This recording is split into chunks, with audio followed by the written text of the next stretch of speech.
Voice of Tamil 24.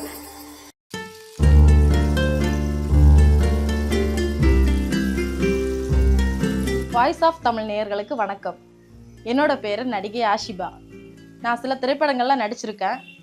Director Jayanthan அப்படின்னு ஒருத்தர் direction பண்ண சவுடுன்ற மூவியில் லீட் ரோலாக பண்ணியிருக்கேன்.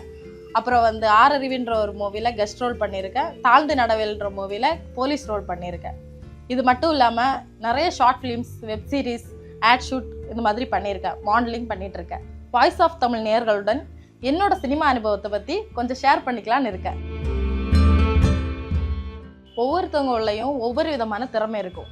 அதை நம்ம தான் கண்டுபிடிச்சி, ஒரு அம்மா ஆகட்டும், இல்லை டீச்சர்ஸ் ஆகட்டும், இல்லை நம்ம வெல்விஷர் யாரோ ஒருத்தவங்க சொல்லுவாங்க, உங்களுக்குள்ள இந்த மாதிரி நடிப்பு திறமை இருக்குது, இல்லை நீ நல்லா ரன்னிங் நல்லா ஓடுற, நீ அதில் ட்ரை பண்ணா பெரிய ஆளாக வந்துடலாம் அப்படின்னு சொல்லிட்டு நமக்குள்ள இருக்க ஒவ்வொரு திறமையும் ஒவ்வொருத்தவங்க நமக்கு சுட்டி காட்டுவாங்க.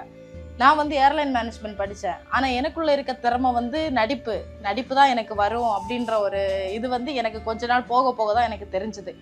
எப்படி நான் அந்த ஏர்லைன் ஃபீல்டை விட்டதுக்கப்புறமா சினிமா ஃபீல்டு வந்துட்டேன். சினிமா ஸ்டேஜ் ட்ராமா போக ஆரம்பித்தேன். எல்லா ஃபீல்ட்லேயும் கஷ்டம் இருக்க மாதிரி நடிப்பு துறையிலையும் கஷ்டம் இருக்குது. பட் எல்லோரும் சொல்லுவாங்க, நடிக்க போயிட்டாங்க, ஒன்றும் இது இல்லாமல் சம்பாதிக்கலாம் அந்த மாதிரி சொல்லுவாங்க. பட் அதெல்லாம் உண்மை கிடையாது. ஒரு நடிக்கணும்னா எவ்வளோ கஷ்டம்னா, மார்னிங் 7 o'clock நம்ம கேமரா வைக்கிறாங்கன்னா ஒரு 5 o'clock 4 o'clock எந்திரிச்சு போகிற மாதிரி இருக்கும். அதுவே மிகப்பெரிய கஷ்டம்தான். அங்கே போயிட்டு நம்ம நல்லா நடிக்கலைன்னா ஒரு 10 டேக் வாங்கும்போது நமக்காகவே பின்னாடி இருக்கவங்களும் கஷ்டப்படுற மாதிரி இருக்கும். ஏன்னா ஏன் இந்த பாப்பா நடிக்க மாட்டேங்குது, திட்டு வாங்குற மாதிரி இருக்கும். எல்லாமே ஒவ்வொரு விதமான கஷ்டம்தான். ஒரு இதுவாக சொல்லணும்னா, ஒரு காடு ஃபாரஸ்ட் ஏரியாவில் ஷூட்டிங் பண்ணுறாங்க அப்படின்னா அங்கே ஒரு ரெஸ்ட் ரூம் போகிறதுக்கான ஃபெசிலிட்டி கூட சம்டைம்ஸ் இருக்காது. பெரிய பிக் மூவிக்கு போனால் மட்டும்தான் கேரவன் எல்லாம் இருக்கும். சின்ன சின்ன பட்ஜெட் மூவிக்கு போனால் அங்கே எதுவும் இருக்காது. ஸோ லேடிஸ் எல்லாம் அந்த இடத்துல கொஞ்சம் கஷ்டப்படுற மாதிரி தான் இருக்கும். ஆனால் அந்த ஸ்ட்ரகிள்ஸ் எல்லாமே தாண்டி தான் நம்ம சாதிக்க முடியும். நான் first of all stage drama போயிட்டு இருந்தேன். அங்கே நடிப்புன்னா என்னன்னு கற்றுக்கிட்டேன். ஏன்னா நம்ம சினிமாவை பொறுத்த வரைக்கும் 1-2 டேக் வாங்கலாம், ஒரு 4-5 வாட்டி ஸ்கிரிப்ட் படிச்சுக்கலாம். பட் அங்கே அப்படி கிடையாது. நம்ம 1 டைம் ரிஹர்சல் பார்த்துக்கணும், ஸ்கிரிப்ட் 1 டைம் நல்லா படிச்சுக்கணும். அப்புறம் நைட்டு ஸ்டேஜ் ட்ராமா போடுவாங்க. அந்த டைம் நம்ம ஃபுல் அண்ட் ஃபுல் அங்கேயே நம்ம நடிச்சிடணும். நம்ம டைலாக் மிஸ் பண்ணிட்டோன்னா கீழே உட்காந்துருக்க ஆடியன்ஸ் நம்மளை பார்த்து சிரிப்பாங்க. ஃபார் எக்ஸாம்பிள், நம்ம எம்ஜிஆர் சார் இருக்காருல்ல, அவர் சினிமா வந்த புதுசில் அவருக்கு ஒரு வசனம் சொல்லி தர்றாங்க. அதில் ஒரே ஒரு வேர்டு மிஸ் ஆகுது. அதனால சினிமா குரூப் என்ன பண்ணிட்டாங்க, அவர் நேராக தூக்கி அட்மாஸ்பியரில் போட்டாங்க. அதுக்கப்புறம் தான் ட்ரை பண்ணி தான் நம்ம வர முடியும். ஒவ்வொரு ஸ்டெப் பை ஸ்டெப்பாக தான் எதுனாலும் எடுக்க முடியும். இங்கேருந்து நேராக ஃபஸ்ட்டு அங்கேயே மேலேயே போயிட்டு நம்ம பெரிய ஸ்டார் ஆகலான்னா ஆக முடியாது. நீங்கள் இன்றைக்கி இருக்கிற எவ்வளோ நடிகைகளை நீங்கள் எடுத்து பார்த்தீங்கன்னாலும் தெரியும், எல்லாருமே ஸ்டெப் பை ஸ்டெப்பாக மேலே வந்தவங்க தான். யாருமே உடனே சடனாக போயிட்டு நம்ம 1ஆம் கிளாஸ்லேருந்து 10ஆம் கிளாஸ் அடுத்த நாளே போனோம்னா முடியாது. ஒரு 10 வருஷம் வெயிட் பண்ணால் மட்டும்தான் நம்ம 1 to 10 வரைக்கும் போக முடியும். அதே மாதிரி தான் நம்ம ஒரு ஃபீல்டில் அச்சீவ் பண்ணணும்னா எதுவுமே சீக்கிரமாக கிடைக்காது. அப்படி கிடச்சிச்சின்னா அது நம்ம ரொம்ப நாள் நம்மக்கிட்ட இருக்காது இல்லையா? அதே மாதிரி நம்ம ரொம்ப கஷ்டப்பட்டு நம்ம ரொம்ப ஸ்ட்ரகிள் பண்ணி நமக்கு ஒன்று கிடச்சிச்சின்னா அது ரொம்ப வருஷம், ரொம்ப லைஃப் லாங் வரைக்கும் நம்மக்கிட்ட இருக்கும். நம்ம குஷ்பு மேம் பார்த்தீங்கன்னா ஃபஸ்ட்டு சினிமா ஃபீல்டுக்கு வந்த புதுசில் கிளாமர் ரோல் மட்டும் நடிச்சிட்டு இருந்தாங்க.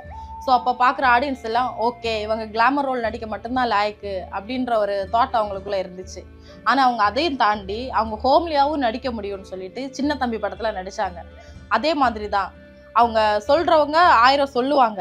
பட் அந்த விமர்சனத்தை எல்லாம் தாண்டி நம்ம அதை எதையுமே கண்டுக்காமல் நம்ம கோல் நோக்கி பயணித்தோன்னா மட்டும்தான் நம்மளோட இலக்கை அடைய முடியும்.